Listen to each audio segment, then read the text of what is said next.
Hey there, Olagerinos. It's me, John Teti, back at you with another Basement Breakdown, and I am joined, as always, by the Grinch riding a dog.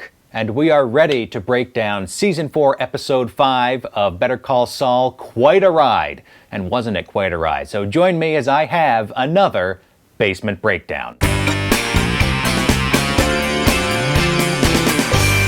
Okay, quite a ride. My shot of the show, let's get right to it, is Jimmy lying on the ground at the end of this montage. But I got to tell you everything leading up to it. And in fact, I think we're going to spend the whole Basement Breakdown this week picking apart this montage, because this montage isn't just the centerpiece of the episode. To me, it's the pivot point for the entire season. Big moment here in Better Call Saul, because this is the first time we see something from the life of Saul. Yes, we've gotten Saul Goodman, television commercial producer, but this is Saul Goodman, slick lawyer, and we're seeing not the beginning of Saul Goodman, the lawyer, but the end. Very curious here that this first glimpse of Saul we get in Better Call Saul is of the end. It's the moment, in fact, when Saul Goodman ends himself. I need a new dust filter for my... At the end of this scene, Saul makes the call to the Extractor. We know from the end of Breaking Bad that he's calling the guy who's basically going to erase Saul, remove him from Albuquerque, vanish him without a trace, right? And he makes his phone call, and then he takes the phone and he snaps it. This is a crucial motion to me in this episode. This snap.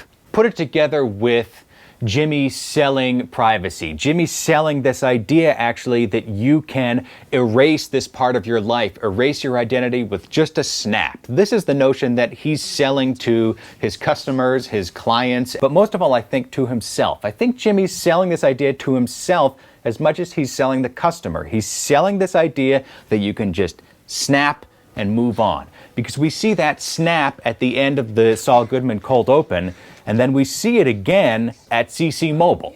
He makes the fake phone call, or he has the fake phone call with the person who's going to buy half a dozen phones, and then snap. So keep that in mind, because I think that the show is now highlighting this to highlight the fact that no, you cannot just snap and move on. There are consequences. Your life follows you. And I think we see this in the later scene in the episode when Jimmy is talking to Howard. Everything okay? He's an insomniac. Howard is really in bad shape. And Jimmy says to him, "What's eating you?" "What's eating you?" It's the most flip and cavalier way he could ask Howard what's wrong with him. And Jimmy should know what's wrong with Howard. And Howard looks at him the same way he did when he confessed his guilt to Jimmy the first time, and Jimmy, again, was sort of flip and happy-go-lucky. He looks at Jimmy like he's living on a different planet. Because, Jimmy, you can't just snap and move on, but that's what he's convinced himself that he can do after the death of Chuck, okay? So that's the context for this montage. Jimmy pulls up and he encounters these three, presumably drug dealers on the street, right? And he tries to sell them the phone, but they're not having it. They call him a narc. They think he's a cop. He's clad in blue, right? And we've been talking about, this is something that you guys really turned me on to. We've been talking about throughout the season how blue can represent the world of the legitimate, and the warmer colors, your golds, yellows, oranges, can represent the underworld, let's say, right? So these kids are calling Jimmy a narc, and he says, would a narc drive a car like this? He's dressed in blue, but he gestures toward his bright yellow car and says, no, look at me. I'm a man of the street, just like you. No, they're not having it. They can see through him. We see familiar symbols of the series rendered in much more drab and drained tones. Okay, so Jimmy pulls up to the nail salon, and we see that nail salon sign with the tropical paradise on there. Go back to the first Basement Breakdown of the season where we talk about the image of the tropics and what that means. The image is all faded here. It's dim, the lights are out behind it. Then we go back into Jimmy's old office, and he spreads out the rainbow shirts. Just last week I was talking about the rainbow shirt montage and how important it is to the series, and here we see an echo of it. But Compare the two shots from season 2 and from now. In season 2, we see Jimmy spread out these rainbow shirts. They're bright. They're practically bursting off the screen. He regards them with admiration. He touches them gently. It's all orderly.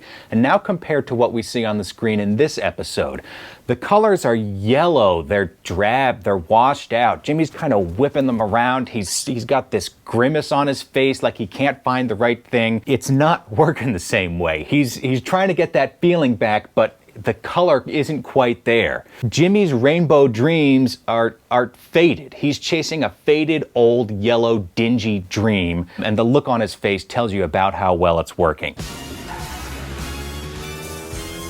The music comes in. The song is Street Life. The crucial lyrics here for me, that's how the life is played, a 10-cent masquerade.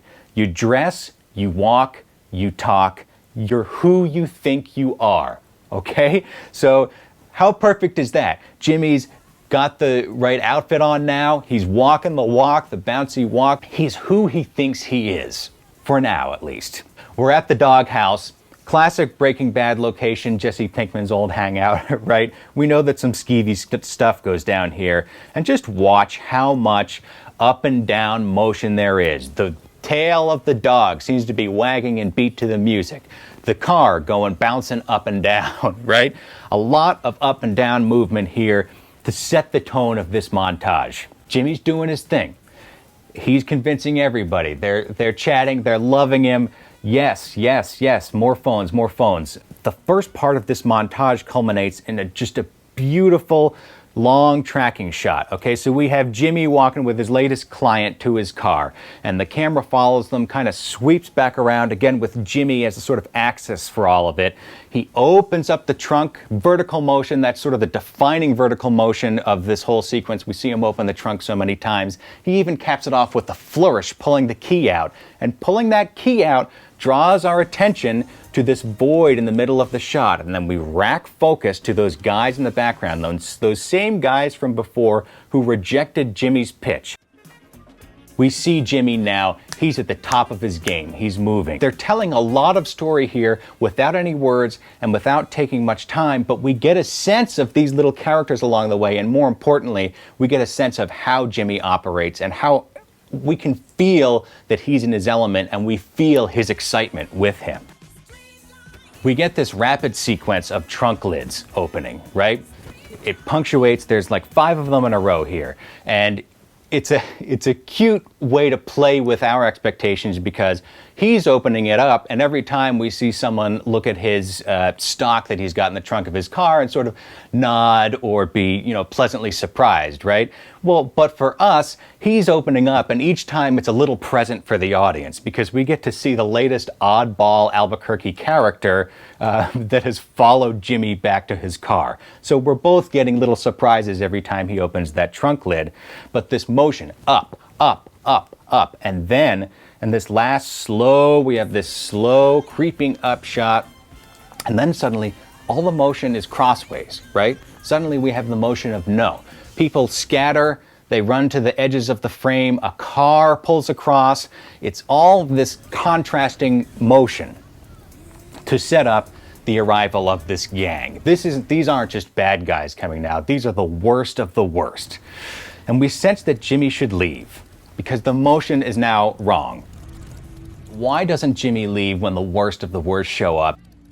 I think it's because he's chasing that high. We saw early in the season with the copier store incident that Jimmy really has a distaste for people who are falling for his spiel right now. So I think that he needs people who he doesn't respect, who he looks down on, to be able to get in this groove and to recapture this high.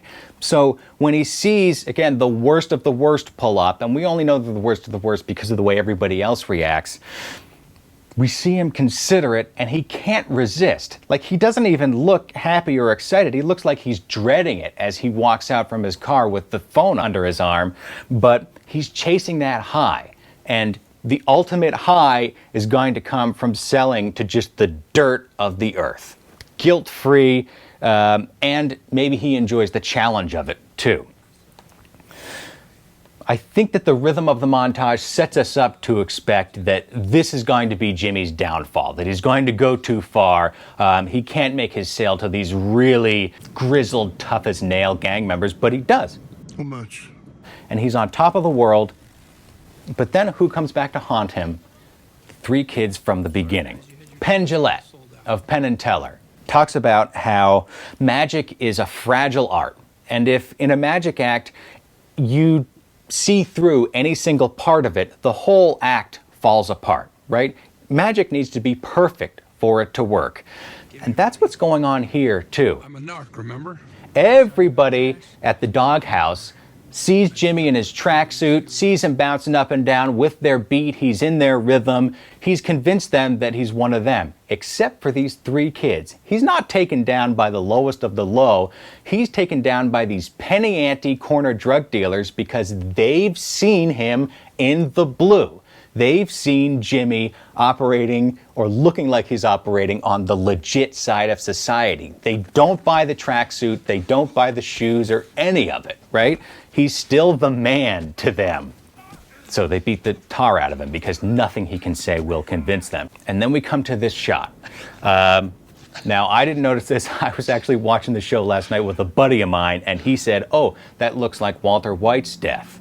Boy, great memory. I went back and looked, and yes, the shots match up, even to the extent that Walter White died with his gas mask a few inches from his left hand, and here Jimmy has a half-eaten hot dog just inches from his left hand, but the composition is clearly meant to echo Walter White's death.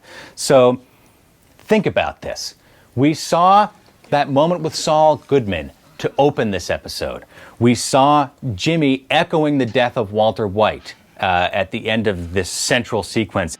Why is the show drawing that parallel so vividly right now? 2 takeaways for me, and maybe you have more. Tell me if you do, but here are 2 takeaways for me. 1, both Walter White and Jimmy thought that they could straddle the worlds of the legitimate and the underworld. They could draw benefits from the underworld and still live a legit life. And this notion ended up consuming them. They were both laid low by their efforts to straddle that line. And they both imagined that they could snap, right? That they could throw away an identity, take on a new one, and start a new life without the baggage of the old life following them. Slightly different situations, but think about Walter White putting on that black hat and calling himself Heisenberg. How is that so different from Jimmy putting on the black tracksuit and, you know, operating down at the doghouse?